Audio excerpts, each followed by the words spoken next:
Transmite Canal 4. Canal 4. Circuito cerrado de televisión. Circuito cerrado de televisión.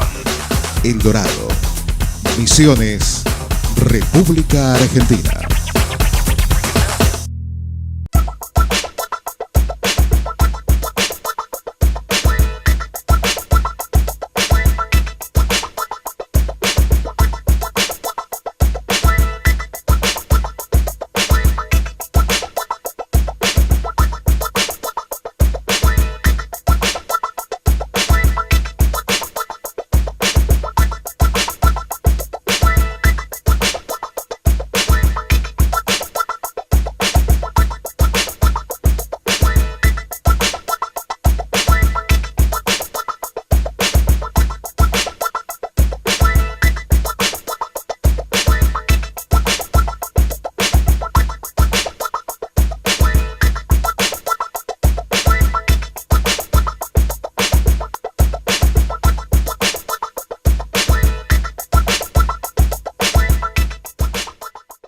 Amable audiencia del Canal 4, nuevamente estamos con ustedes para mostrar algunas imágenes históricas de nuestro querido El Dorado.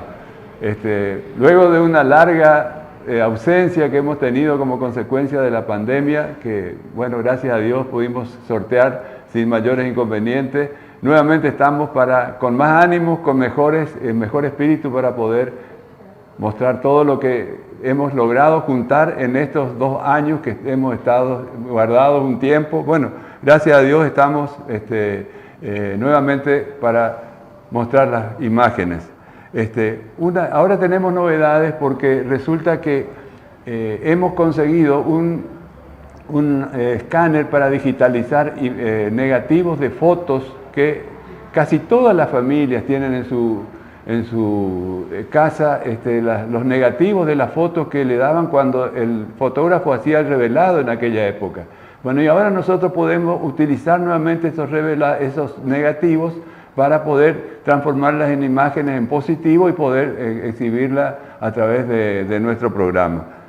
Otra cosa que yo quería anunciarles es de que logramos un arreglo con las autoridades del canal para poner un día fijo de emisión de este programa. Anteriormente se pasaban en distintos horarios y algunas veces la gente no tenía idea del momento en que se iba a pasar. Algunas veces estaban pasando el programa y la gente nos llamaba por teléfono y decía, mirá, están pasando y vos no me avisaste. Y bueno, nadie sabía. ¿Por qué? Porque algunas veces se utilizaban esos programas para cubrir otros baches que tenía el canal para cubrir la emisión. En consecuencia, en este momento ya podemos confirmar que los días domingos a las 10:30 se va a pasar. Y además van a pasar otros momentos cuando haga falta, pero el día domingo a las 10:30 vamos a estar nuevamente en pantalla. Bueno, me presento, yo soy Roberto Gutiérrez, mi amigo Aurelio Reyes, que me ayuda, que él también es una persona que conoce muchísimo del Dorado, que tiene una memoria muy, muy importante, fuera de todo, de lo común. Y bueno, quería que te presentes, Lelo.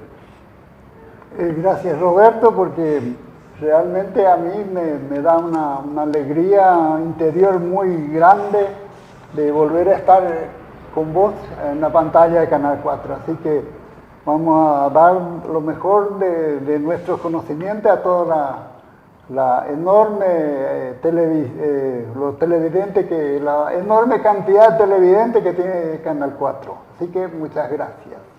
Bueno, hechas las presentaciones, entonces vamos a hacer ya la exhibición de la primera imagen que hemos traído, que casi siempre en los programas anteriores hemos puesto al comienzo, que es una imagen del kilómetro 9.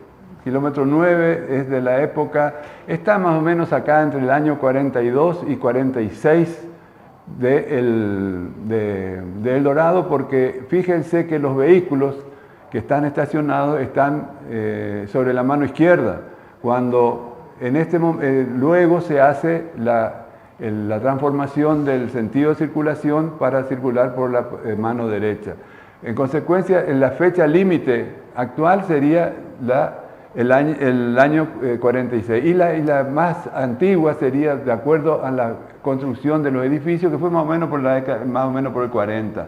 Así que en esa época se sacó esta imagen, que lo único que se modifica acá sustancialmente es el frente, porque en la parte esa de la izquierda de la imagen era la sección consumos, ¿no es cierto? Ahí estaba toda la parte de consumo y luego se hace el nuevo edificio de dos plantas, ¿no es cierto?, que es el que está en estos momentos. En el centro se ve el correo, que era donde estaba don Chambergo.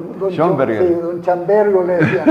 Él era encargado del correo que... Claro, él recibía... Era como sucursal del correo de acá del 9, el correo central. Digamos. Claro, era muy utilizado sobre todo por los colonos, porque ellos recibían la correspondencia de Europa y venían ellos cuando... Retiraban ahí nomás. Se retiraban allí cuando venían a proveerse de los productos para la semana que utilizaban en las chacras. Tenían casillas de correo, le decían. Un poquito más a la derecha, ahí estaba la administración y la tesorería. Ahí donde se cobraban las órdenes de pago la que se emitía en aquel momento. Y estaba la administración, ¿no es cierto? Y ahora es el museo. En este momento sí está... Quedó como el museo de nuestro... El museo cooperativo. Y bueno, en la parte de atrás, fíjense que ya estaba la agencia del Automóvil Club Argentino. Eso sí se hizo en el año 42, juntamente con el Banco Nación, que fue en esa época, que en la zona del kilómetro 9 tomó un auge extraordinario.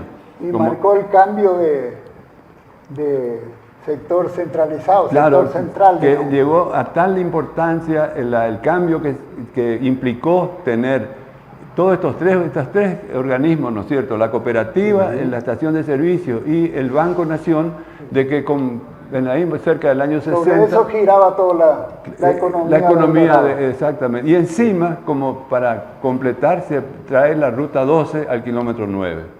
Y eso fue el golpe de gracia al kilómetro 2, aquella zona que empezó... Al kilómetro 4, sí, que querían ser También tenían pretensiones de ser el centro del Dorado. Bueno, es una discusión que de entre casas... Que muchos no entendieron en su momento, ¿no es cierto? Así es. Bueno... Entonces comencemos con la foto siguiente para ver lo que hemos preparado para el día de la fecha. Bueno, acá se ve una imagen donde, para que los televidentes tengan idea de cómo se hacía el aserraje de la madera.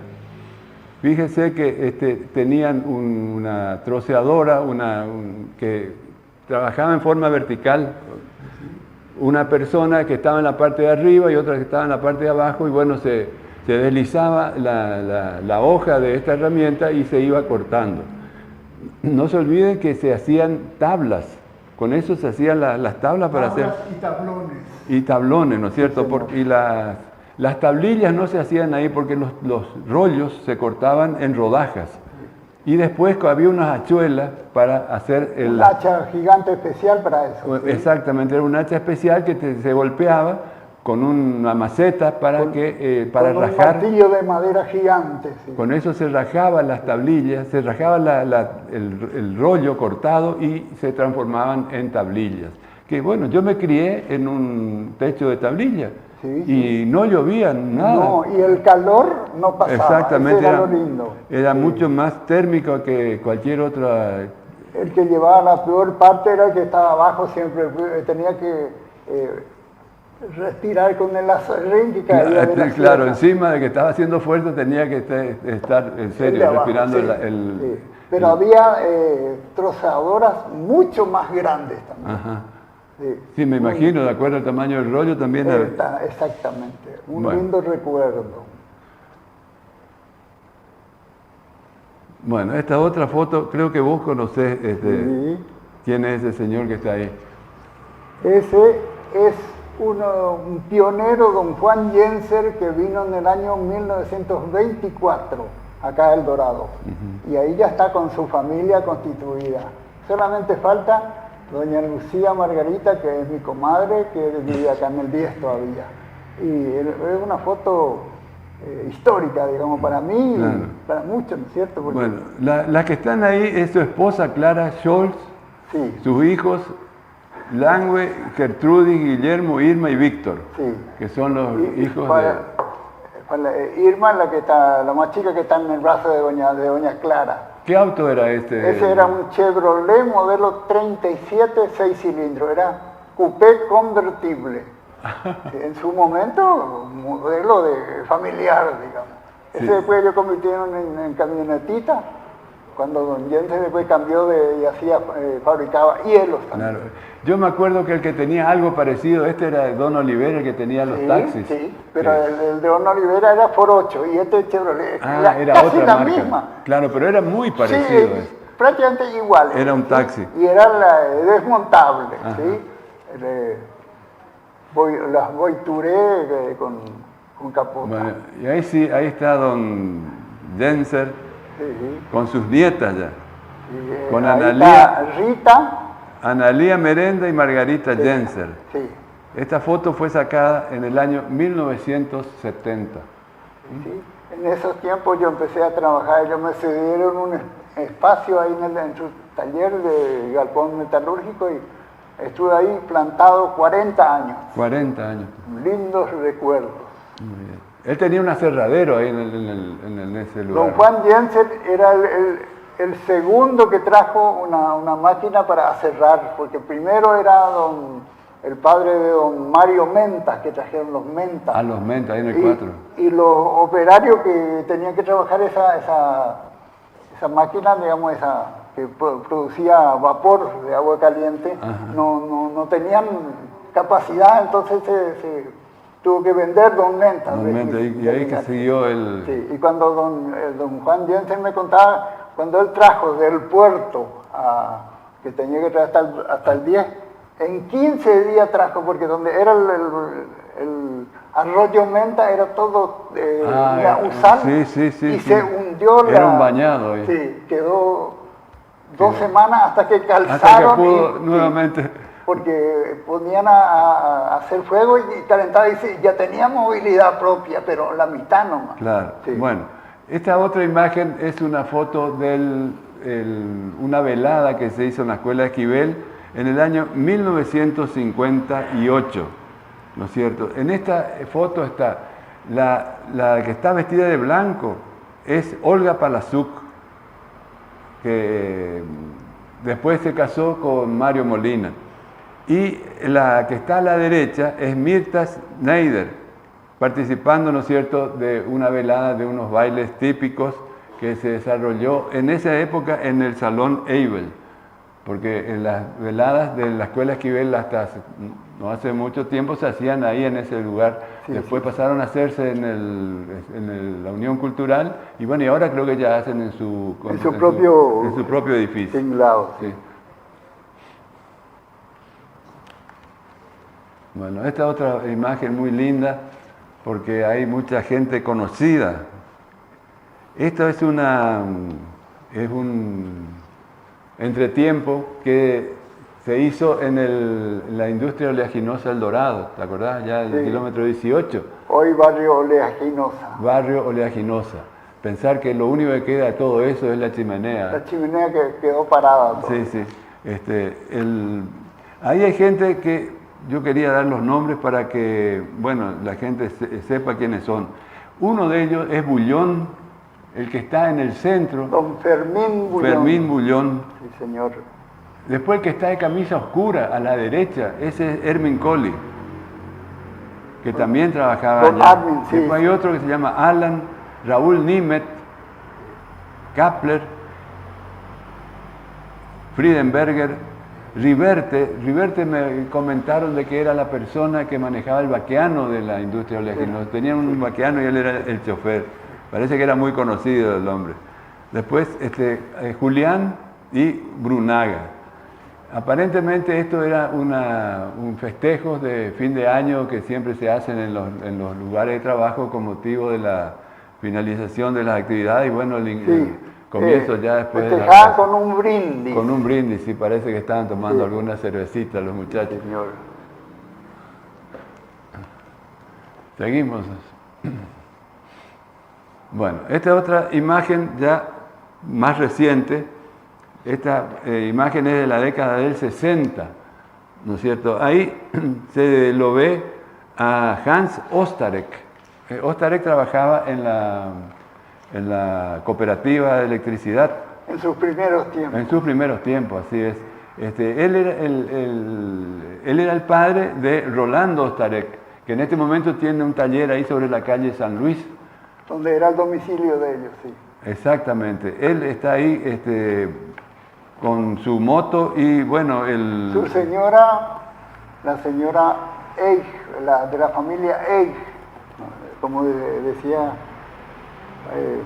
nos dice acá. Sí, sí, tenía una moto, esa era una motocicleta DKW 200, ¿no es cierto? Pero fabricación alemana, no industria argentina. Claro, sí, eran todas cosas, en ese momento no eran motos pesadas. La industria nacional todavía era muy poco la construcción de todos estos elementos todavía, ¿no es cierto? Bueno, seguimos entonces. Bueno, en esta imagen se ve ahí a persona también muy conocida acá de la Cooperativa de Electricidad El Dorado. Bueno, el primero de todos de la izquierda es Hans Ostarek. Después está Billy Harkov. ¿Se acuerda de Billy Harkov? Sí, el hijo de Harkov, padre. Billy Harkov, en aquella época la cooperativa hacía las facturas manual. Sí, era el cobro también a domicilio. Exactamente, el cobro se hacía muchas veces a domicilio, había que venir a pagar acá. Iba, por ejemplo, Billy Harkov, iba y miraba el medidor, qué cantidad de... Y entonces ahí nomás preparaba la factura y cobraba. Al toque cobraba. Sí, pero por supuesto éramos mucho menos los socios, ¿no es cierto?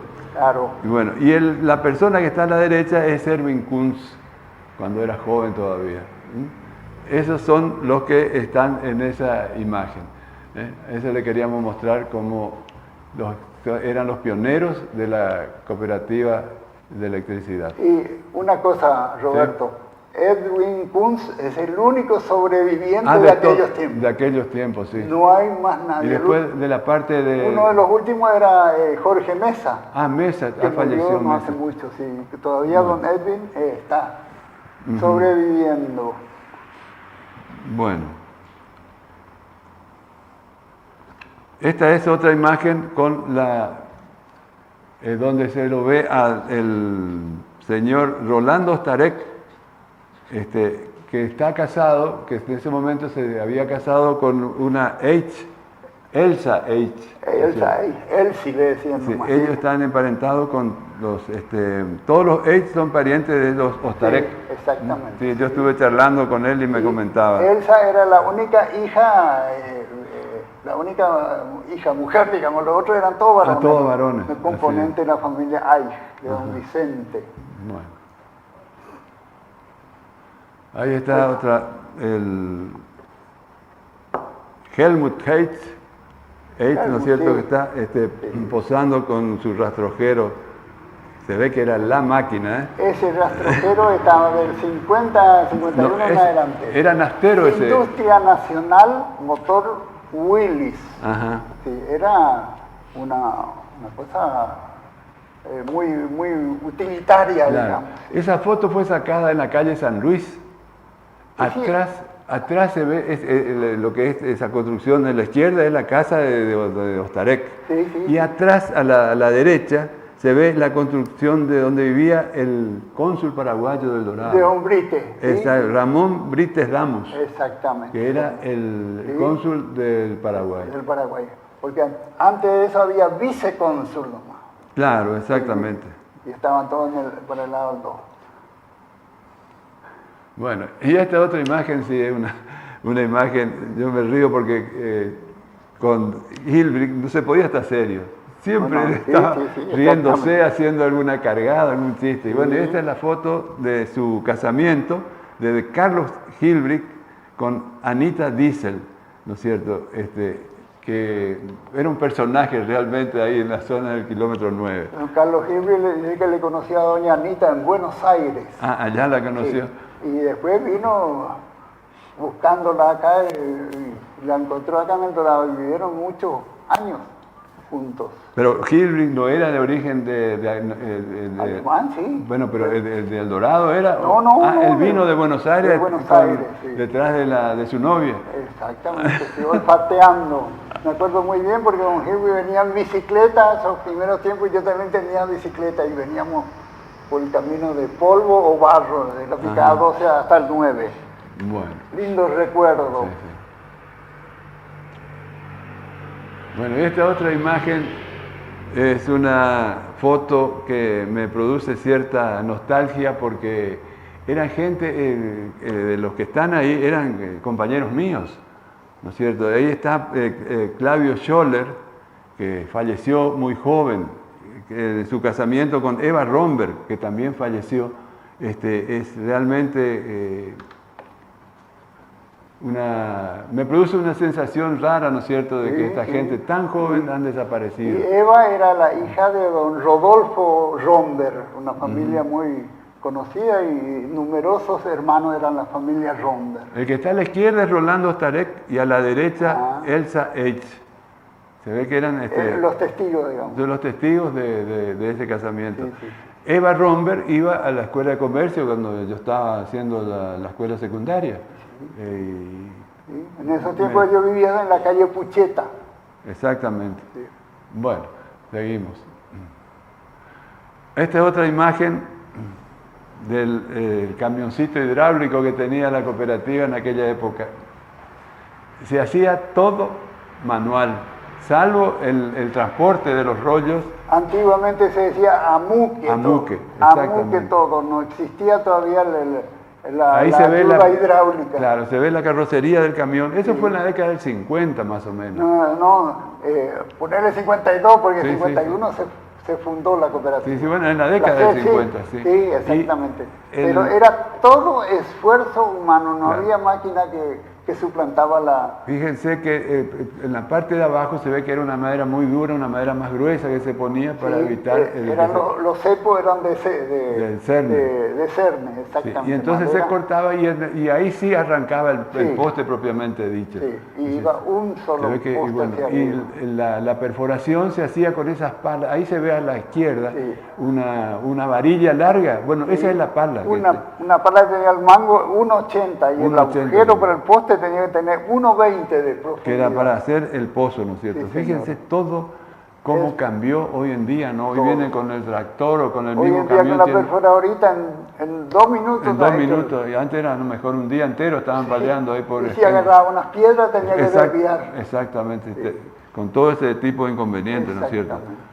Bueno. Esta es una foto de la cooperativa agrícola El Dorado, donde se lo ve ahí, se ve que era una reunión del Consejo de Administración, donde hay gente también conocida. Fíjese ahí, por ejemplo, que está a la izquierda, ese que está de campera oscura, es don Sigfrido Kirchner. Luego está el Lehmann, el padre de Marion Lehmann. Ahí atrás también se ve en el fondo a Ernesto Diesel. Se lo ve también ahí a Himmler, que está de saco oscuro. También se lo ve ahí a un Arenhardt, que son gente que bueno, que uno eran componentes del Consejo de Administración en algún momento. ¿No es cierto? El que está ahí creo que era Edmundo Arenhardt. Sí, debe ser Edmundo. Sí, sí. Bueno, seguimos. Bueno, esta otra imagen es una postal de aquella época. La balsa del Piraí Miní en la zona de la familia Fauvel. La antigua ruta 12 de tierra. Exactamente. Ahí estuve viendo unas imágenes donde hay una persona que dice que el puente se hizo en el año 1936, o sea que del Piraí Miní y el Piraí Guazú.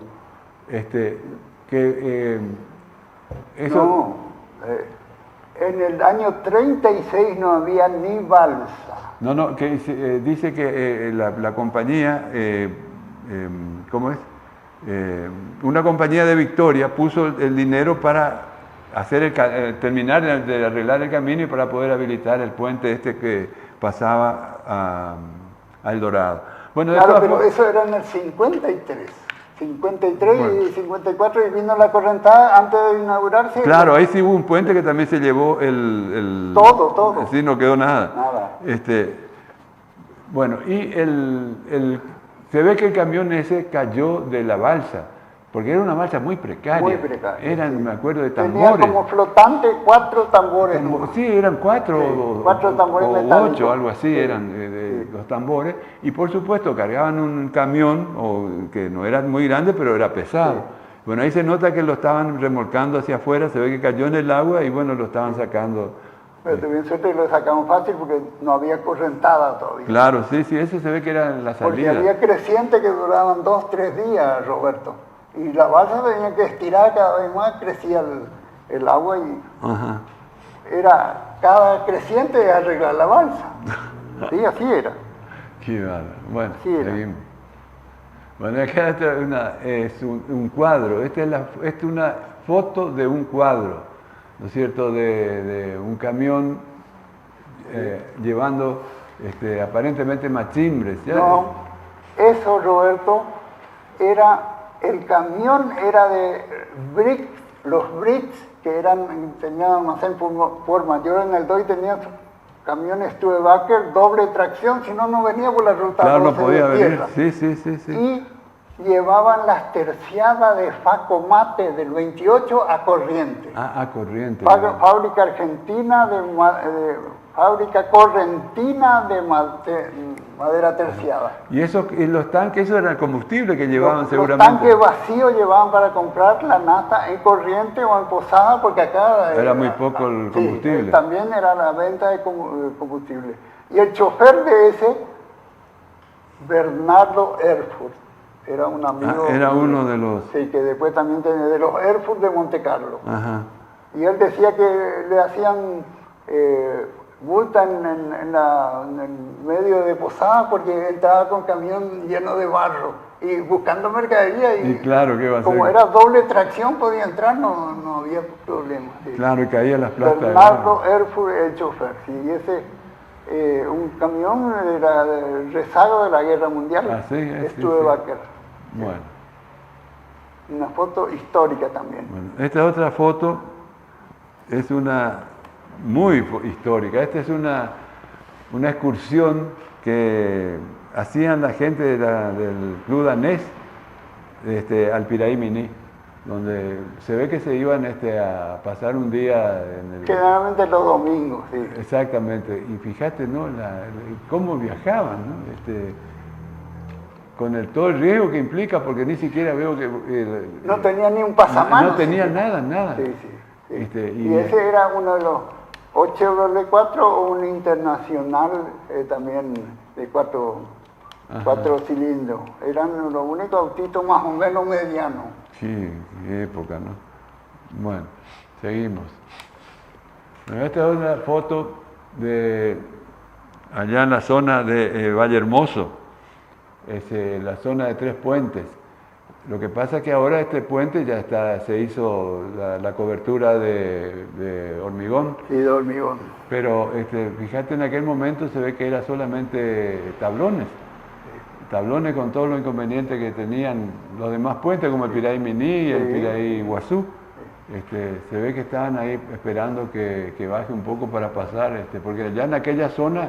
Siempre había algunos tablones faltantes. Y ese era el gran riesgo. Sí, ese era el problema, sí. El gran problema, ¿vos te acordás del accidente que hubo acá en el Piraí Iguazú? Sí. Cuando una estanciera quedó y después quedó el colectivo y después le llevó a los dos. Bueno, el colectivo le quiso remolcar y vino la correntada. Claro, eso era un gravísimo problema. Bueno. Esta es una imagen que la traje porque realmente uno puede darse cuenta allí cómo la gente construía, porque bueno, uno dice, si es una construcción, fíjate ahí hay unos tirantes que están colocados. Pero lo que hay que observar es en la parte de abajo, donde están los rollos. Entonces esa gente para construir el galpón tenía que primero hacer los tablones para después recién comenzar la construcción. Exactamente, sí. Entonces, porque eran todos palos gigantes, trabados todo y abulonados y reforzados con planchuelas. Fíjate, ahí hay 10 personas que estaban trabajando en construir ese galpón. Pero no es que estaban solamente armando, sino que estaban elaborando las tablas. Todo ahí, de acuerdo a lo que se necesitaba, se iba cortando. Se iba cortando el rollo y se sacaba la tabla. Fíjate vos lo que era, ¿no? Sí.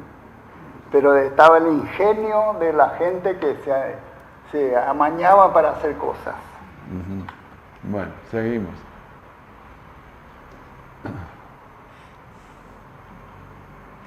Bueno, y este es un colectivito de la zona de Santiago de Liniers, del señor Fechner, que era uno de los que también hacía acarreo de gente allá de pasajeros, sí. Que no se sabe bien porque esta foto me proporcionó Lidia Santini. Y ella me decía de que podía ser tanto el señor Fechner como si no el señor Kiefer, que ella no estaba muy segura de quién era el que estaba en esa imagen. Ese era uno de los primeros. Y después tenía el hermano de don Fleischer, panadero, tenía un Ford 8 modelo 38. Tenía del 28 y ese era junto con el famoso OL6 que decía que era el señor, el dueño del edificio viejo ese del 11, el apellido no me acuerdo ahora. Ese era uno de los primeros colectivos grandes, digamos. Sí, este era el inicio del transporte de aquella zona, ¿no? Generalmente le decían, era coche de alquiler. De alquiler, bueno. Y esta otra imagen es una embarcación construida por el señor Guillermo Miculán. Fíjate que habrá sido esto en la década del 60 más o menos, porque es un Ford F900, ese no, el que le están trayendo la embarcación a bajar al río. Al río Paraná, así es. La embarcación se llamaba Bambeí, ¿no es cierto? Y era una especie de yate, era un avión a chorro eso, estar en esa época tener una embarcación así. Y aparentemente estaban totalmente construidas de madera. De madera y tenía techo, todo como una especie de colectivito. Un colectivito acuático, digamos. Claro, sí, muy, muy linda. Bueno, y esta es otra donde ya está la embarcación en el agua, ¿no es cierto? Y se ve ahí a los que están ya posando para dejar testimonio de su presencia en ese momento, ¿no es cierto? Muy, muy linda también esta imagen. Por supuesto en el río Paraná. Bueno, y esta otra imagen de los muelles. Yo calculo que esta imagen es más o menos ahí de la década del 70, porque, y si no me equivoco, el Ford Falcon ese que viene subiendo ahí en la arribada es de mi padre, que él era muy tomador de mate también en los muelles, ¿viste? Ajá. Siempre, y ese era un auto que él tuvo hasta la fecha de su desaparición, ¿no? Bueno, y allá se ven los colectivos, se ve que eran colectivos de turistas. Fíjate en los colectivos, los doble camellos de aquella época. Sí. Colectivos enormes. Época de la carrocería metálica ya. Exactamente, aparecieron los famosos... Los primeros no tenían aire acondicionado. No tenían aire. Después, volver el aire acondicionado era un logro muy importante. Sí, yo me acuerdo, la empresa Kurz también tenía, me acuerdo, estos tipos de colectivos, pero efectivamente al comienzo no tenían aire acondicionado. No. Y después también se ve que tenían problemas de estabilidad o algo así, porque siempre volcaban ahí, ¿recordás? En la curva de la muerte. Sí. ¿Cuántas veces volcaban? Tenían problemas de estabilidad. Muchos choferes no eran muy acostumbrados porque eran muy largos. Eran muy largos, sí. Nada que ver con manejar los camiones de los modelos de aquel entonces. Claro, sí, así es. Bueno, esta es una imagen muy linda donde Se ve que eran gente de la municipalidad que estaban en el corralón, bueno, y se decidieron sacarse una foto. Bueno, ahí el que está a la izquierda es señor Jorge Seindel. El que le sigue, no sé, pero el tercero es Nené Julián, Salomón Julián. Salomón Julián, sí, ¿no es cierto? señor. Que era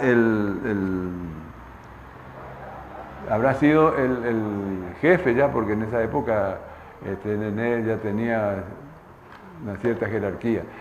El señor Seindel, Jorge Seindel, el padre de Ricardo Seindel, que trabajó acá en este canal, en la radio también, él fue el que hizo la numeración de la avenida San Martín.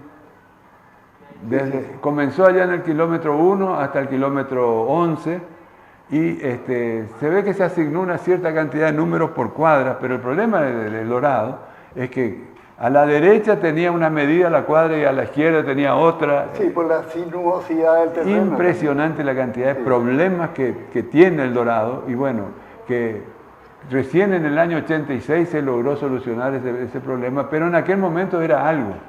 Y él andaba, me acuerdo, con una bolsa con las chapas. Entonces él llegaba y medía y marcaba y ya le colocaba la chapa. Y bueno, y así se hizo. Yo me acuerdo que ahí en mi casa, en el kilómetro 10, era 4.398. Fíjate que ese era el número que empezó desde el cero allá en el puerto. Sí, y Carlitos Hoffman era algo de 88, era...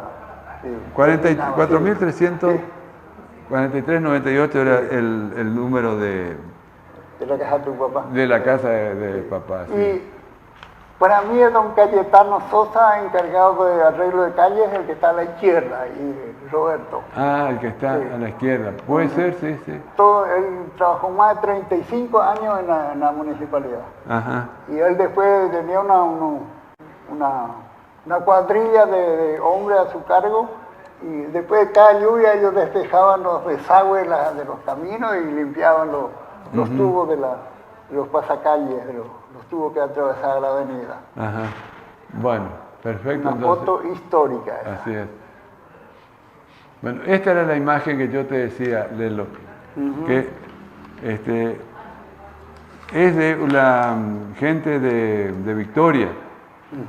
Esta foto fue tomada en el año 43-44. Sí, donde se esos le ve, eran los primeros tiempos de la balsa. claro, a la Pamela Cooper con su madre. Y, están en la balsa y dice que el detalle que estoy viendo acá, que en el año 1936 se instala la balsa a cable en la casa del creador José Fauvel. Este es un libro que escribió Luis Concolvet, que eran gente allá de aquella zona, ¿no es cierto? Sí. Yo le conocí a don Francisco Cooper, el papá de Dafne, que tenía y creo que esa era una camioneta Ford 38, bien roja toda era. Modelo 32 dice acá en el... 32, no. Modelo dice acá. 32 venían los Ford 4 todavía. Ah, todavía los Ford 4. Era Ford 4 nomás. Y después, yo sobre autos no te discuto. Sí, pero el Ford 8 vino en el año 35. En el 35. Sí. Pero acá era zona de mucho gasto de nafta. Claro, sí. No, era muy oneroso. Una cosa que nunca me pudieron explicar, ¿por qué El Dorado tenía tantas estaciones de servicio en aquella época? Había, en el kilómetro 11, ahí frente a la escuela Esquivel, había una. Y sí, ese era de los Wagner. En el 10 estaban los Trumpler. En el 9, ahí donde está la calle Córdoba y San Martín, había surtidor. Ese era de Don Lobe, pero a más no era todavía. A lo que sea, antiguo, sí. a lo que sea, pero había un surtidor. Sí. Después estaba la Shell. Zetterman. La Shell, la estación de Zetterman. Después más acá estaba la estación Mellede. Sí. Y había una serie de estos surtidores a reloj, como decís vos. Sí, a manija. A manija. Tenían que subirla hasta arriba en un tubo y de ahí abrían un grifo y bajaban. Exactamente, sí. Una cosa que hay que aclarar también, que esa balsa, andaba con un cable. Sí, y tenía una especie de catraca Claro. que se, para estira- mover que el se iba agua. estirando, se iba Sí, estirando para que sí. deslizar. Y ese era el balsero de Vialidad Nacional. Claro, alguno va a pensar que tenía un motor fuera de borde. No, y yo tengo un cartel, una foto de un cartel donde está el papá de don Gerardo Kipper. Dice, hay que dar dádivas al balsero. Era gratis el paso, Ah, sí. gratuito. Sí. Perfecto. Bueno, estas son imágenes ya que me facilitó la señora de Christensen, que generosamente un día me llama para darme todas estas fotos, ¿no es cierto? Y en esta foto se ve ahí la famosa cancha, que era una especie de entramado de tacuaras que hacían para secar el tum. Ah, sí. Porque resulta que el problema del tum, además de cosecharlo, había que sacarle la humedad. Sí, porque los acopiadores, en este caso la cooperativa, eran muy exigentes con relación al cumplimiento de la humedad. Había un porcentaje que no se podía superar y si superaba se bajaba una locura el precio. El precio, sí. Por Cuanto mayor sequedad tenía la fruta, mejor Claro, precio. pero el problema era el siguiente, en aquella época había otro régimen de lluvia que de ahora no era una lluvia. Y le decían la cancha de secadora de tum. Claro, entonces ¿qué pasa? La gente guardaba el tum en los famosos noques, que era una pequeña construcción también hecha en forma muy precaria de tacuaras y algún otro. También con ranuras en el piso para que penetre Claro, el para aire. que se penetre el aire y se quede abajo también. Porque si se hacía en la tierra, había que dar vuelta a la fruta. Entonces, Sí. en este caso era más sencillo porque tiraban la fruta arriba y bueno, si había lluvia tenía que sacar.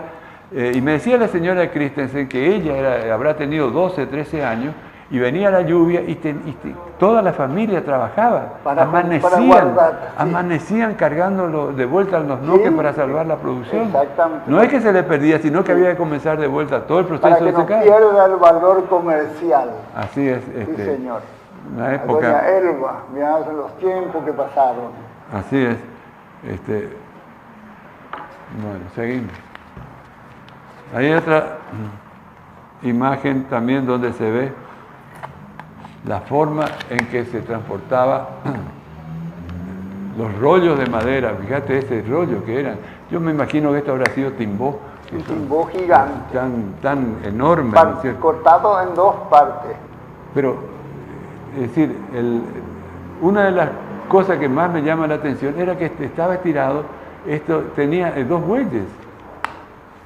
Entonces, con dos animales tiraban semejante rollo. Sí, pero a veces donde había arribada, tenía que traer otra yunta de bueyes porque era imposible. ¿Te imaginas? Pero si ese rollo en una bajada toma impulso, sí, le pasa por arriba todo lo que... No, pero ahí ya en la bajada bajaban con atado la rueda trasera. La tabla. Para que se arrastren. Tenían una especie de freno, pero me imagino, pero ese no era una cosa... Ese eran los carros polacos. Más para estacionar que para frenar. Sí. Bueno, eso era un sacrificio enorme de esos animales. Bueno, y después otro problema, ¿cómo lo cargaban? ¿Sabes cómo lo cargaban? Sí, con una zanja, supongo. No, le sacaban las dos ruedas y le ponían una especie de levanta auto también de gatos. Era un gato que le decían macaco. El macaco. Sí, y le ponían unas tablas, así, unos tirantes, unos palos labrados o algunos troncos, una barra, y ahí alzaban. Claro, sí. Pero también alzaban a muques. Claro, yo la otra vez me tomé el trabajo de investigar lo que era el macaco famoso ese. Yo tengo todo el herraje de un macaco. Y el macaco son una tabla que tenía una serie de agujeros y una serie de pernos. Sí. Pernos que tenían distintos lugares, de arriba hacia abajo. Pernos pasadores. Pasadores. Entonces, ¿qué pasaba? Con una barra se lo iba moviendo al gancho que levantaba el peso, que levantaba las cosas, el rollo, lo que sea. Y con eso una persona, a lo mejor, con una sola persona, lograba levantar ese soberano rollo. con el famoso macaco. Pero, por Tenía ejemplo, una forma de trípode. mínimo 3 horas para alzar un rollo, Para sí, alzar nomás. un Si rollo eran de- entre dos y tenían palanca para palanquear, para hacer fuerza. ¿ve? Qué bárbaro, ¿no? Era un esfuerzo humano terrible. Bueno, y esta es la residencia de la familia Bencina cuando recién llegaron acá a la zona de Roulet. Me decía Elba Roulet, Elba Bencina, que esa casa la hicieron los padres de ella, ¿no es cierto?, totalmente de Tacuara. pindó, De pindó. de sí. pindó De un cortado. pindó, le cortaban en el medio y le sacaban Y claro, el rezago del Y, medio. bueno, y con eso hacían las Sí, paredes sí, y exactamente, también el sí. techo. Fíjate un lo que era. trabajo de... Y después me mostró otra foto de unos años más, no muchos años, una hermosa casa, que ya se fabricaron otra casa, pero ya de Sí, madera. Y eso siempre hacían con piso. Claro, por supuesto, porque te imaginas la Sí, humedad y tremenda también. no, y no solo la humedad, sino lo que los colonos tenían acá era las víboras. Claro, sí, Las víboras, sí. otro grave problema. Exactamente. Cada familia tiene su historia. Bueno, ¿Te acordás de esa foto, Roberto? sí, yo me acuerdo de la construcción. ¿No? que Esa la vi. vialidad nacional en el Sí. balneario. Que tenía alrededor la famosa galería Jerez. Sí, sí. Era toda galería alrededor Todo. del edificio, Sí. Era todo de madera. Todo Eso. de madera. Eso estaba en una propiedad que fue de Don Roberto Lobe. Roberto Lobe, ahí Sí. en el balneario del Piraiguazú, Sí, sí. ¿no es cierto? Donde Vialidad tenía su campamento y bueno, esta gente... Tenía muchas piezas porque venían a veces el que regenteaba toda esta zona y tenía que dormir ahí a veces hasta una semana. Ajá. Por ahí crecía el Piraiguazú y no daba paso, entonces tenía que esperar hasta que baje el agua. Sí. Claro, en esa foto se observan ahí los bidones, es decir, tiene unos tubos se ve que llevaban tubos De cemento. de cemento a algún lugar, pero también llevaban los bidones con los que ellos tenían que venir a comprar nafta aquí en lo de Ericsson, compraban sí. el combustible para poder llevarlo allá en la zona de San Pedro, ahí por la Toda ruta. esa zona, sí. Se iban por la Porque ruta 16. Distrito 15 era prácticamente desde El Dorado a toda hasta Iguazú, las dos rutas, Ajá. 14 y 12. Así que ¿cómo es? Esta gente, y me supongo que viajaban 3, 4 en el camión, porque manejar todo, inclusive ese camión era un camión semi-hidráulico, no era un hidráulico como el de ahora. No, y el sistema de levante era mecánico, con la caja trabajaba, no era hidráulico. No era hidráulico, no se conocía el hidráulico en aquella época. Con ese llevaban, pero era baranda corta, llevaban, qué sé yo, 1,5 toneladas, 2 de piedra o de tosca. Uno de esos, los choferes de esos que era mi amigo íntimo, era Kalik, se llamaba, Ajá. descendiente de ucraniano. Bueno, esta es una foto también ya es más actual. Yo calculo que esta foto debe ser ahí por fines del año 60 más o menos, de la década del 60. Esta foto se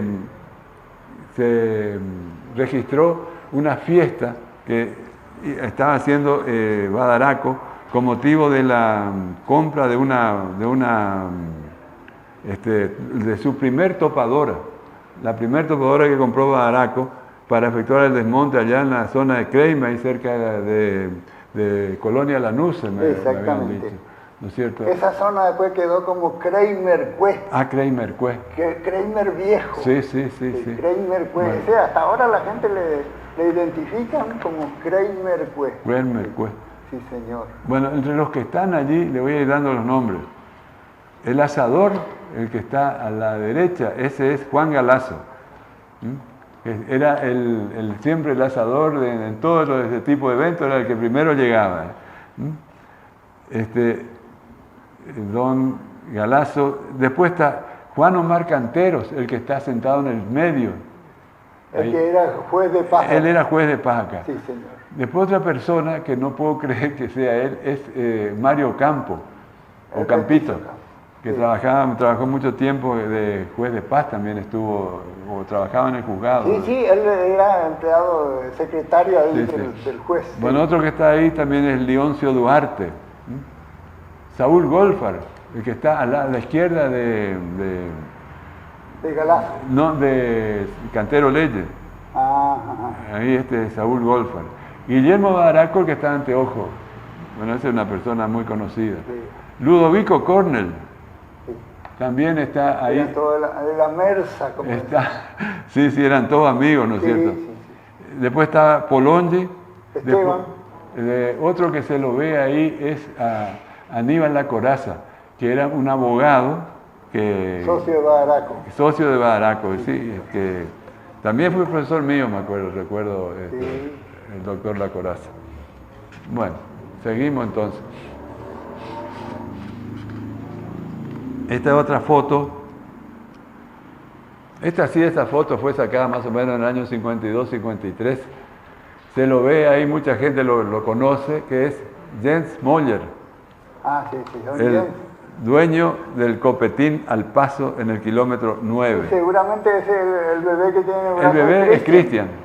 Cristian, sí. Sí. Y aquí le tengo que agradecer a la señora de Cristian, que nos ha facilitado la totalidad de las fotos de la familia Moller. Me facilitó una valija llena de fotos. Ese día yo voy a mirar. Que todavía no puedo terminar Cuando Cristian ya caminaba y don Jens Moller tenía un club, Salón América, hacían jugaban al fútbol, el campeonato de los barrios, y sí. se llenaban de...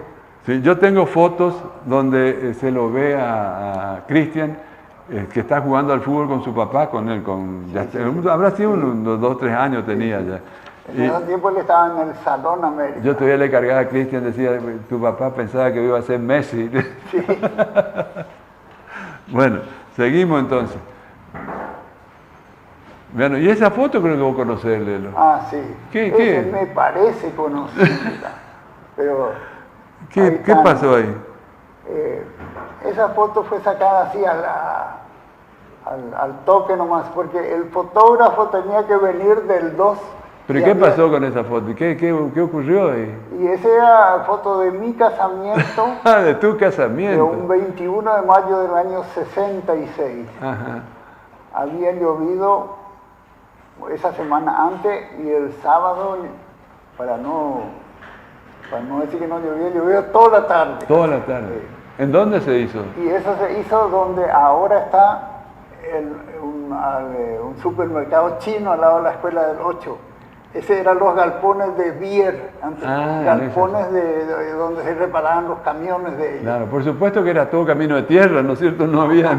Nada. Y nuestro fotógrafo era un gendarme, era muy atento, pero él tenía para los 5 casamientos que se dicen en la iglesia de San Miguel, él estaba contratado como fotógrafo. ¿Era el fotógrafo? Sí.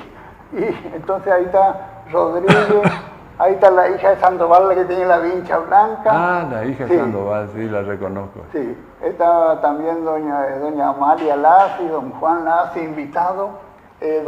Don Esteban Rulé no vino porque tenía un Renault 6, Renault 4, y él tenía que volver a la Picada 9 en el camino de tierra al fondo allá. Sí. Y él no quedó en nuestra fiesta, pero era el fracaso en la parte de fotógrafo. ¿Viste? Fue una foto sorpresa, ¿viste? Ni vos sabías que estaba esta foto. ¿Cuántos años? Ahora 21 de mayo va a ser 56 años. 56 años. Sí. Qué aguante, 56 años y no... Bueno, no me quejo. Esta imagen, al menos públicamente, ¿no? Hasta ahora la aguanté a mi señora me aguantó a mí, así que... Bueno, esta imagen es la de un cruce de la empresa Martignoni, que cruzando el arroyo Piraí-Guazú, que están ahí, era uno de los viajes donde viajó la familia Martignoni, ¿no es cierto? Que está el señor Jorge Martignoni, Pilo Martignoni, Pupi Martignoni y Aurela Eidi, ¿no es cierto? Esta foto fue aportada por una de las hijas de la familia Martignoni, ¿no es cierto?, cuando están pasando en la balsa del Piraí Guazú. Fíjate vos que esta balsa ya era una cosa distinta a la balsa de la familia. Sí, ese ya era sector de tiempo de vialidad nacional ya. Claro. Ya no estábamos en la balsa de Don Lobe. Bueno, Lelo, así que bueno, vamos a ir redondeando porque hemos llegado al límite del tiempo convenido y nuestro cassette corre en dólares, ¿no es cierto? Exactamente. Bueno, espero que les haya gustado las fotos que hemos preparado para el día de la fecha. Vamos a tratar de conseguir nuevas, pero quiero la colaboración de los televidentes, de los que tengan. Nos facilitan un rato las imágenes, nosotros las escaneamos y después enseguida se las devolvemos. No queremos quedarnos con cosas que son patrimonio patrimonio familiar. Patrimonio familiar que me esquinan porque está mi abuelo, sí, mi tío, lo que sea. Pero de esta forma va a quedar en más tiempo y durante muchos años más, porque todo esto que estamos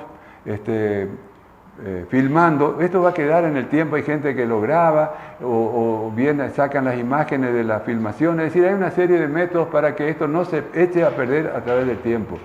Esa es mi preocupación y creo que estamos logrando en gran parte de lo que nos proponemos. Esperamos la colaboración de los amables televidentes de Canal 4.